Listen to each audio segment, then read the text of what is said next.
I'm afraid life will march on.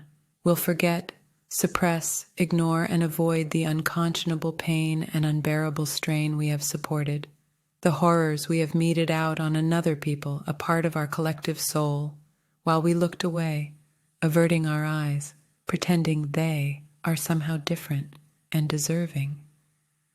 I'm afraid of the whispers. We are so indifferent that we allow, in fact embrace, mass slaughter while simultaneously whispering sweetness in fellow ears that speak to wholesome, just, and merciful. I'm afraid. In the future, history will once again be corrupted. We'll unpick the complicity, resow the narrative, and labor to weave the weft of righteous goodness. We'll then wear our ill-gotten threads with pride. I'm afraid of the continual cage. We live in a world where the victims, the steadfast who suffer unimaginable atrocities, are painted black because they're brown. We disconnect our gentle hearts because we see difference. We cannot witness the obvious. They are us, because we're blinded by bias and are unwilling to see. I'm afraid that we'll maintain the cage, poking sticks, pointing guns, running children down instead of helping them up, and stealing love and hope and life.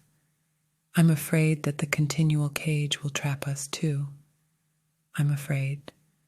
That fallacy of white is right is so deeply ingrained, an insidious virus that's attacked and warped the DNA of our sense and structure, that we don't understand the way it walks with us, directing our beliefs and footfalls and guiding our next steps, reconceptualizing, repaving our path. I'm afraid of the Kool-Aid, that we won't do better because why transform a duplicitous ideology that we've fully bought into?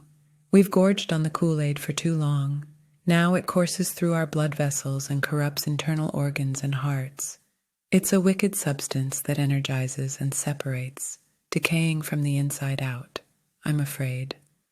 The wayward and wonky notions, those invisible, guiding, misunderstood truths that line our shelves, fill our pockets, and provide a view of superiority will lead us further into a hell of our own making, that this whole damn thing will, once again, repeat itself in the future. I'm afraid that our violent hate, yes, including while we smile, act politely, and pretend we're tolerant and inclusive, will perpetually permeate our perceptions, philosophies, policies, and proceedings. I'm afraid that our tolerance for intolerance won't die. I'm afraid. We've forgotten our foundations, that humans are built on love, from the flickering of stardust that burst into life, in a miracle as big as the universe and as small as holding someone's hand, and sent them crumbling, tumbling into the eternal abyss. We stand on, and for nothing. I'm afraid of the living nightmare. We've thrown our imagined enemy over the edge, not realizing we're tethered because we are not separate, that this is a dream transforming in real time into a nightmare. We've irrevocably welcomed the hallucination, and there is no turning around. Maybe that's what we deserve. I'm afraid. We've jumped together over that jagged, ragged cliff, taking everything that matters with us, because we refuse to look up and watch the sunrise together. I'm afraid because we haven't stopped, because none of this is enough to cause us second thoughts or halt our actions. The young sweet boy whose leg was sniped from his tender body for the crime of being Palestinian and playing football, now footless and unable to walk. The 5 newborn babies forcibly left to starve, freeze, dehydrate, and decompose alone, while lies about beheaded babies continue to bounce around as though an imagined crime can justify and supersede an actual atrocity. The barely no longer infant girl so racked with fear that her vulnerable body could not hold the seismic shakes that literally broke her heart and stole her life. Her tortured, shocked, innocent eyes flickered and dimmed, then permanently stilled. The buildings fall, homes with entire bloodlines, because families draw breath and days together, not in a passive way, blasted with U.S.-supplied bunker-buster 2,000-pound bombs, illegally wielded, directed by the gospel and dehumanized hate. We still pretend we're proportionally targeting terrorists.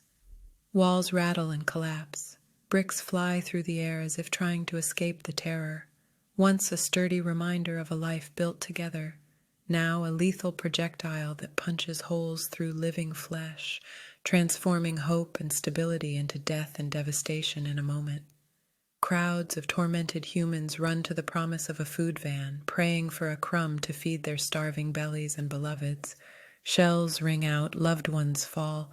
5 will never again stand. To evil, this inhumane lunacy is enjoyable and entertaining. The West indulges and funds.